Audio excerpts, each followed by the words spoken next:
So, as one can see from Lenin's work, it reflects a commitment to theoretical work and discipline. And I think, as I've stated earlier, this remains more relevant now than ever before. So I'd like to close with a story that he gives at the beginning of What is to be Done, which provides a good view of his outlook, and I think very much sums up our situation today. We are marching in a compact group along a precipitous and difficult path, firmly holding to each other by the hand. We are surrounded on all sides but enemies, and we have to advance almost constantly under their fire. We have combined by freely adopted decision for the purpose of fighting the enemy and not retreating to the neighboring marsh, the inhabitants of which, and this would be Karl Kautsky and Western Marxists, from the very outset have reproached us for having separated ourselves into an exclusive group and have chosen the path of struggle instead of the path of conciliation. And of course, right, this would be Planking off on the Mensheviks. And now some of them begin to cry out to us, "Let us go into the marsh." And when we begin to shame them, they retort, "What backward people you are! Are you not ashamed to deny us the liberty to invite you to take the better road? Oh yes, gentlemen. You are free not only to invite us, but to go wherever you will yourself, even into the marsh. In fact, we think that the marsh is your proper place, and we are prepared to render you every assistance to get there. Only let go of our hands. Do not clutch at us. Do not besmirch the grand word freedom, because we too are free to go where we please. Free to fight not only against the marsh, but against those who are turning us towards the marsh." Thank you very much.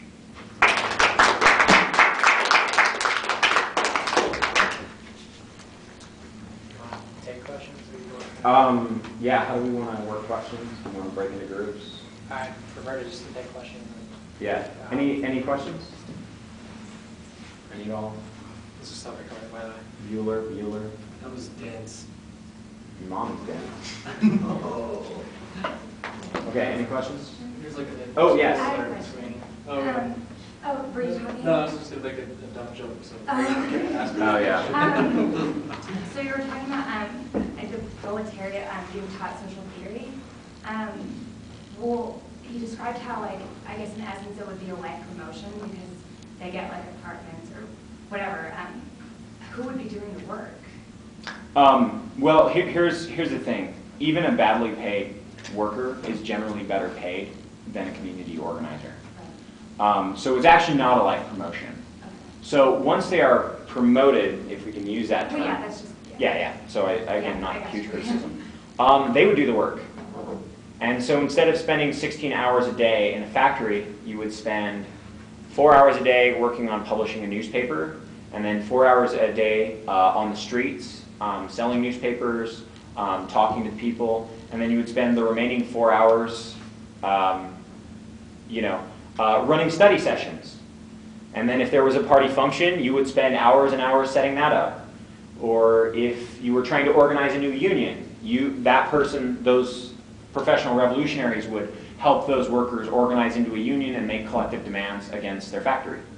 So that would be being a full-time revolutionary. That's exactly right. And so they would do whatever is necessary for the party to organize the proletariat as a class, to change from a mass of workers who have no structure, no organization, no connection to each other, into a compact organization where they can effectively fight against capitalism.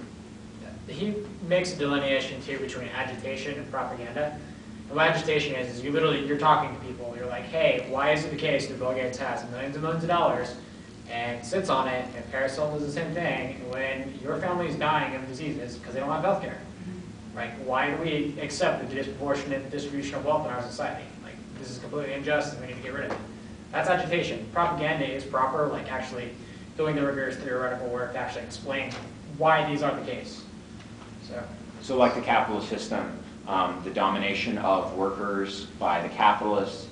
And so, right, basically anything you could think of that would get workers to understand they're being exploited, teach them how they're being exploited, and then organize them against that exploitation on all levels. So. Or it would just seem like the workers would just be agitated, like what you just said. There's the thing, though, like they can be agitated and be all like, oh yeah, I'm really angry about this, but where does that anger go? Not necessarily. So let me give an example. France has a really terrible communist party, and I would not recommend it to anyone. And so what happens is France is really good about agitating the workers, all the various groups there, about how they're being screwed over and about how things suck. So what do the workers do? Now, I'm not criticizing this per se.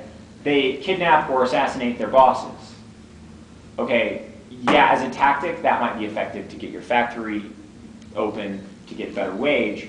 But what that's not going, you can't kill enough managers to overthrow capitalism. That requires a fundamentally different sort of organization. So what happens is all those workers have been agitated to realize they're being screwed over and be very, very angry about it. But that doesn't necessarily entail that that anger is going to be channeled in a productive, organized fashion. And a good example of this would be May 68. You had a bunch of people pissed off about a bunch of things.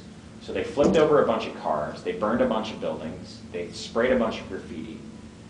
And at the end of the day, they got slightly better wages, but at the end of the day, everything basically went back to how it was before. Right? There wasn't a fundamental shift. So what I would advocate for, and what Lenin is advocating for, is not just making those workers angry about their situation, but getting them ready and organized so that they can not just fight that individual battle, although that individual battle is important, but to win the war, the class war, and abolish capitalism as a system. So, just a side note, right, this is one of the things the RSU does. We table, we invite friends, we invite people we meet elsewhere, right, and that, that can get them interested or excited about, revolutionary ideas or make them angry about capitalism.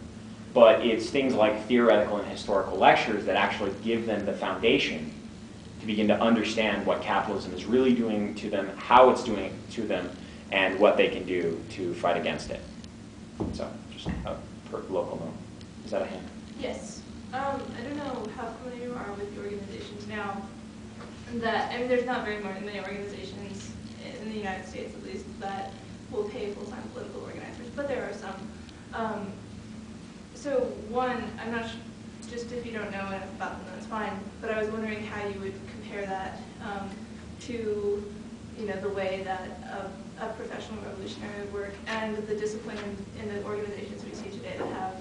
Because the discipline is very important to them as well. I don't know how you would contrast that discipline to a Leninist discipline. Well, a lot of it has to do with aims and approach. There's a whole mass of various communist parties, from the Revolutionary Communist Party, the Party for Socialism. I don't want to I absolutely do not want to lump the Party for Socialism and Liberation with the Revolutionary Communist Party, or the Communist Party USA. But all of these people have paid people who do stuff, ostensibly, like put out a newspaper. Revolutionary Communist Party puts out Revolution. I forget what the rag the Communist Party USA puts out. It's universally awful. And that's something, right?